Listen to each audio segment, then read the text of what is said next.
Во живо и гласно.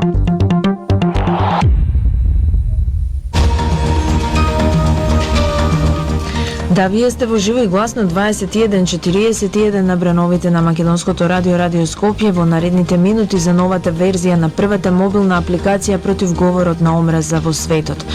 Бидејќи фондацијата Метаморфозис објави надградба на оваа апликација, моја гостинка денеска Адријана Салмани, координаторка на проектот во Фондацијата за интернет и општество Метаморфозис. Адријана, здраво!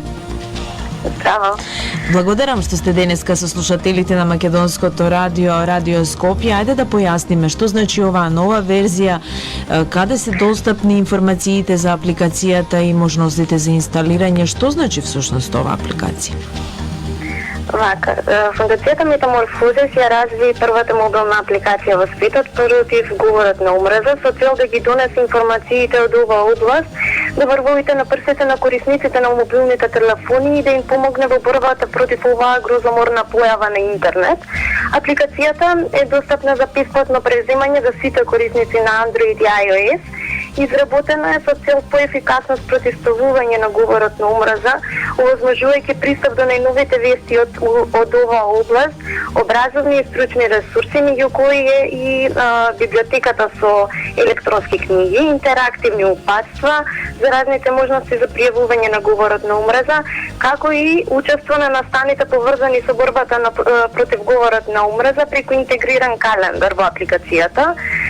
Оваа апликација, која е прва од овој вид за паметни телефони во светот, е достапна за бесплатно преземање, како што кажав, за сите оперативни системи на Android преку Google Play и на iOS, односно корисниците на iPhone и iPad преку Apple Store.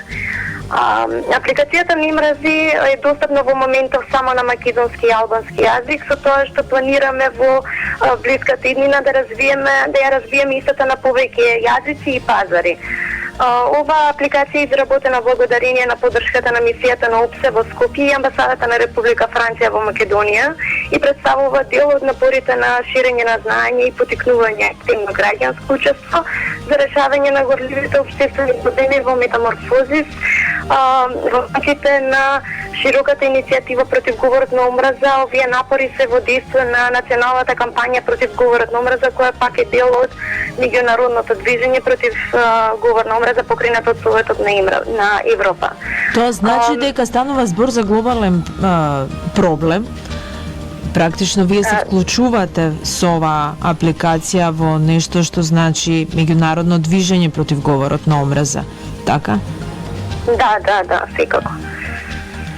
Да, слушнавме за можностите што им ја нуди оваа апликација на граѓаните.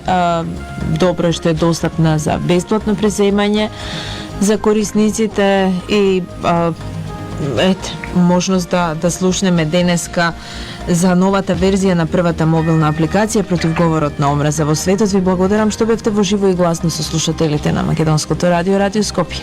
Да, ви благодарам и на вас. Секако јас би сакала да ги поканам сите ваши слушатели на емисијата да се приклучат кон оваа борба за против говорот на омраза и да инсталираат оваа апликација која што ќе им помогне повеќе во вие активности кои што секојдневно ги среќаваме на интернет. Следен чекор би сакала да најавам дека е обука против говорот на омраза на кој ќе бидат презентирани механизмите за спречување и спротивставување на оваа појава, како и обука за употребувањето на интернетот на безбеден начин преку алатките за дигитална безбедност, на кои што неодамна Фондацијата Метаморфозис ја промовираше македонската верзија на веб-локацијата Security на Box, која што е прибор на алатки за безбедност на интернет. Кажете ми, кога ги предвидувате, кога ги планирате овие обуки? Да стартувате и кој има право, дали да оди со пријавување, нели? Да. Како да постапите? Овие обуки се наменети повеќе за наставници кои што работат со ученици на средните училишта и со ученици од повисоките оделенија во основните училишта. Исто така може да се приклучат секако ќе има најава пред обуките, дека ќе бидат одржани, ќе имаме повеќе информации, значи пред истото организирање на истите, со тоа што која ќе биде целната група и дека ќе имаат можност да добијат информации како да можат да учествуваат на овие обуки, сите кои што нели се заинтересирани. Значи повторно ќе се слушнеме, Адријана, да ги најавиме сите овие нешта. Ви благодарам што бевте засега во живо и гласно со слушателите на Македонското радио, Радио Скопје. Ви пожелувам убав ден, успешна работа и се слушаме многу скоро, за да ги најавиме сите ваши наредни активности. Ја слушнавме Адријана Салмани од Фондацијата за интернет и општество Метаморфозис.